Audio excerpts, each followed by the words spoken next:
The earthquakes in Christchurch have left its university facing large bills for insurance and repair work. This year, the university's also had to grapple with a big drop in student numbers, although the government has maintained its pre-quake funding, at least for this year. So, Canterbury is cutting costs, dropping some courses, axing some jobs, and merging some departments. But as Shelley Nahr reports, staff and students believe that could cause even more damage. Christchurch is a city starting again. Canterburyans have been forced to rethink how their city will look, where people will live, work, even how their children will be educated. Its university, the second oldest in the country, is also having to make some controversial changes after a dramatic drop in student enrolments. This has meant a big cut to its funding, at a time when it needs money to fix its campus and meet skyrocketing insurance bills. Will the sun always shine? The university is running a new publicity campaign to attract students to Canterbury. Local enrolments are down by 1,800 this year, and there are 400 fewer international students. But since the earthquakes and the decimation of Christchurch's inner city attractions, studying here has lost much of its appeal. Christchurch's lifestyle used to be a major attraction to students choosing this university.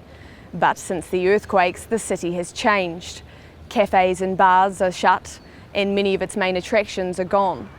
To make matters worse, the cost of living has gone up, and cheap student flats are hard to find. Yeah, it's quite hard. Our flat is being sold at the moment. A lot of houses are getting sold or rent's getting put up. So at the moment we don't even know if we can say, oh, we've got to find another one. And if we do have to find another one, looking's quite hard.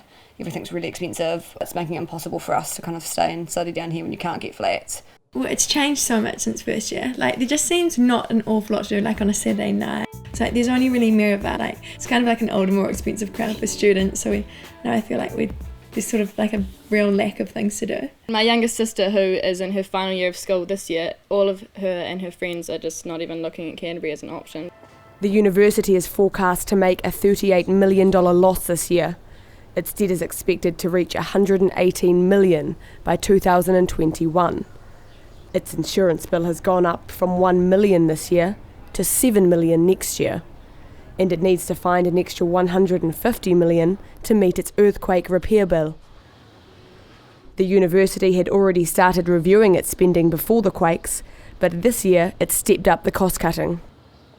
One of the most contentious proposals is to merge its 139-year-old law school with the School of Business and Economics. The law library is to be merged with the general library, which provoked this protest, albeit a rather polite one from its law students. Fiona Browning is in her second year of studying law. I've actually looked at going to Auckland. One of the law teaching staff actually suggested to us that we do look at our other options. I have spoken to some of my friends and they have said that they are worried about the reputation of the law degree. She says department resources have been cut and there are fewer study options for her third year than there were before. I think the decrease in teaching and learning facilities is really going to impact on our learning and what we can learn. Obviously the teachers are brilliant and they do their best to give us the best possible teaching and help and everything like that. But ultimately we're not given the same opportunities as other universities. Also the stress of having to worry about the law school and the changes to the university and increasing costs and everything like that, especially so close to exams, it really does impact on my study. I think that if you fail to maintain the facilities that students treasure at the moment, that just makes us a less reputable institution. The president of the student group LawSoc, Simon Inder, says he's still hoping to get a better outcome for law students. We acknowledge that in a post-earthquake environment you can't always get what you want and things can't go back to the way they were. But I think when we've provided some alternatives which we think haven't been met with the most convincing responses, that's when we sort of get concerned. Former students are also concerned. Top QC Nigel Hampton is a Canterbury graduate. He says the merger will degrade the school's status. A concern would be that if law is joined into a faculty, as with commerce, that gradually commerce will predominate, law will be seen as a lesser creature, less able to, in economic terms, pay its way, as it were. I'm concerned about that, and generally that, it's the old adage, isn't it, of the economist's view of the world. It's the cost of everything, and the value of nothing. He says the university also risks losing its best teaching staff. Many of the texts used in New Zealand law schools are written by Canterbury academics. And he says it's Canterbury teaching staff who have built the reputation of the School of Law, which attracts students from all over New Zealand and the world.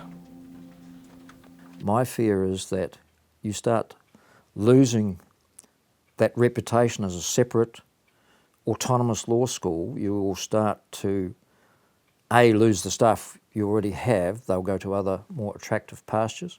And B, you will not be able to attract people of a similar calibre in the future. And in the long term, I think you'll see a gradual wasting away and a trophying of the law school and its reputation. Hard won, I might say, a reputation hard won. The president of the Law Society and partner at Buddle Finlay, Rachel Dunningham, says the society is closely following the changes. Canterbury law firms also have a vested interest in seeing the law school maintain its current standards. That's where we hire our students from. That's our pool of local lawyers. So we want to ensure that it continues to maintain its reputation and its standards as a top quality law school. Like the law school, other departments have been told to make savings. Earlier this year, 2 courses were cut: American Studies program and a Management Science Research program, which led to 7 job losses. This week, the university announced it will be dropping its bridging course for international students who don't meet the university's English requirements. Since the quakes, teaching staff have faced some challenging times. But now they're being told 150 jobs will go over the next 3 years. Gabrielle Moore, organiser for the Tertiary Education Union, says staff understand the university is facing tough times. Our concern is that they will, rather than be cutting into the flesh, if you like, they will be starting to cut into bone at the university. And we think that the Vice-Chancellor needs to have the support of the Minister so that he doesn't have to make some of these really difficult and possibly wrong decisions about trying to save money when they're in this financial position that they're in, which is short term. The government has kept Canterbury's funding at pre-quake levels, despite the drop in student numbers. A spokesman for the Minister for Tertiary Education, Stephen Joyce, says, any decision regarding any additional support, if any, for the Canterbury tertiary institutions will be made by Cabinet later this year or next year and will be subject to budget processes. Gabrielle Moore says staff are already starting to leave. There are many jewels in this university crown, and we are worried that some of them may fall out of the crown if there isn't some care taken.